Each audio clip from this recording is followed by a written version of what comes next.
Russ, I want to preface this with, I know you're not anti-vax, Yeah. but there has been some new information that is coming out about the protein spike caused by vaccinations and how that is leading to an increase in heart attacks and strokes. Some pretty concerning information when you look at it, but can you kind of talk us through that and maybe explain why we're seeing this increase tied to protein spikes? Yeah, I think there's a lot of theories, a lot more information, and a lot of research is now available. A lot of eminent people in the field, physicians, are saying for some people the spike protein causes endothelial dysfunction. Okay. In fact, the endothelial lining, again, you immerse yourself in two different fields, like we're going to talk about heart disease, Yeah. endothelial dysfunction. Okay, well, the spike protein can cause endothelial dysfunction, and the book, like I said, the book The Clot Thickens talks about this.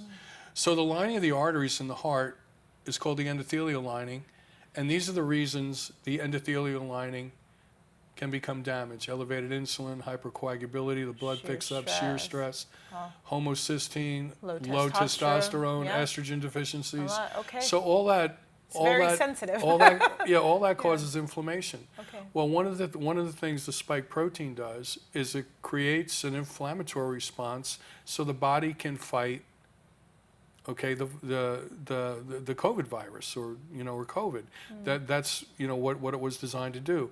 Well, for some people, the research is it also causes endothelial dysfunction, and it almost looks the same as heart disease.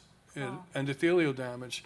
It looks at inflammation, hypercoagulability, the blood thickens up. The endothelial lining, these linings of the arteries, release nitric oxide. Okay. And sometimes the spike protein in some of the studies stop nitric oxide production. It stops the arteries becoming dilated. So we get calls every day on what people can do to protect their endothelial lining, and we just share that with them.